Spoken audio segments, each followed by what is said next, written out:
يا مساء الفل على احلى متابعين معايا حبايب قلبي، عاملين ايه؟ يا رب تكونوا بخير. معاكم مروه من قناه الشيف مروه. يلا نشوف هنعمل مع بعض ايه. هعمل معاكم حاجه حلوه قوي قوي قوي، طعمها خرافه. بسم الله الرحمن الرحيم. ندوق بس الاول مع بعض. طعمها بجد جامد. يلا نشوف عملنا ايه. بسم الله الرحمن الرحيم. عندي كيلو ونص من البطاطا، غسلتها ونقعتها لحد ما الطينه اللي فيها نزلت، وبعد كده هنقشرها مع بعض. ونقطعها شرايح، تكون شرايح سميكة. آه، قطعها بس القطعية تبقى شبه بعضها، ما يبقاش فيه قطعية تخينة وقطعية رفيعة، عشان تاخد سوا واحد. زي ما انتوا شايفين كده انا بقطع الكمية كلها بالشكل ده كده. وهجيب حلة، هنزل بالبطاطا بتاعتي المتقشرة، وهحط عليها معلقتين كبار او 3 معالق من السكر ونص كوباية مية. المهم المية يعني ايه متبقاش مغطية البطاطا قوي.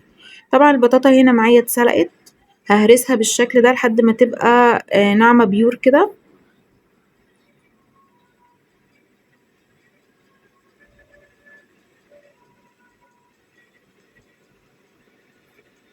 كده ناعمة قوي، حلوة قوي كده قوامها. يلا نشوف هنعمل ايه بقى. بسم الله. عندي حلة هنزل فيها بمعلقتين من الزبدة على معلقة من السمنة البلدي، هسيحها كده.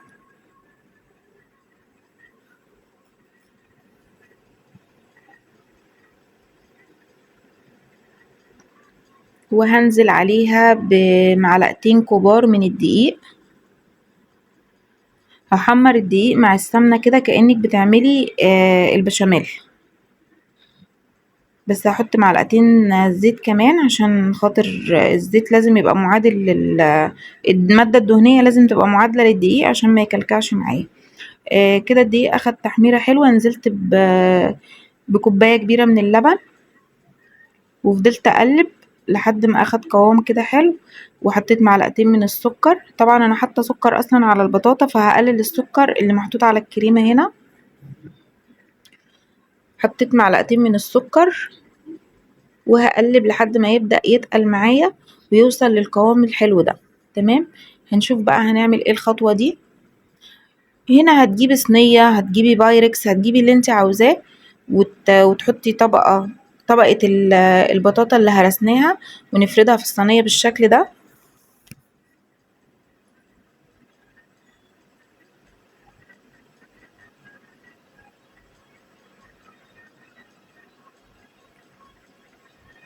هحاول اسويها على قد ما اقدر،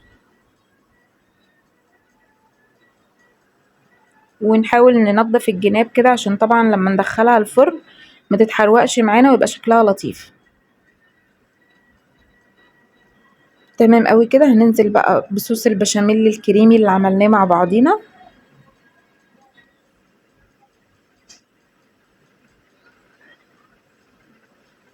طبعا هنا طبقة الكريمة خفيفة فهزود تاني. حلوة قوي كده زي الفل. عايزة اقول لكم ان هي طعمها حلو قوي قوي قوي. ممكن تاكليها كده من غير ما تدخليها الفرن، بس انا حابة ان انا اديها لون، فانا هدخلها الفرن تاخد لون وتطلع معايا بالشكل الجامد ده. شكلها تحفة تحفة تحفة، وطعمها جميل قوي قوي قوي. فعلا كأنك بتاكلي حاجة فخمة كده. انا كلتها في مكان كده وحاولت ان انا اعرف المقادير من المكان، مرضيش يقولي. فبصراحة يعني دي اختراعاتي وافتكاساتي. جربوها وقولوا لي رأيكم. يا رب يكون الفيديو بتاعي يكون خفيف ولطيف، ووصفتي تكون نالت اعجابكم. مستنية رأيكم وتعليقاتكم، مستنية ان انتوا تجربوا الحاجة وتقولوا لي عملتوا ايه. قطع بالشكل ده، وكل ما تسيبيها تسقع وتبرد كل ما تديكي الخرطة كده واخدة شكل، يعني هتبقى باينة طبقة البطاطا مع طبقة الكريمة كده، يبقى شكلها حلو قوي. لو عندك مكسرات حطي مكسرات، بصي ظبطيها زي ما انت عايزة. بس فعلا فعلا انا مش ببالغ في الوصف، هي طعمها حلو قوي.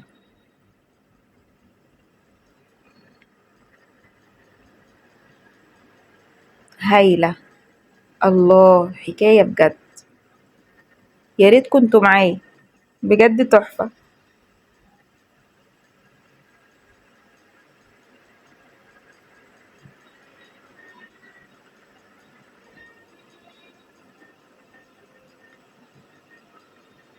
لو الفيديو عجبكم متنسوش لايك وشير ومتابعة وتعليقات وكل حاجة، يعني يا ريت زي ما انا بديكوا وصفات حلوة انتوا كمان ما تبخلوش عليا بلايك وشير.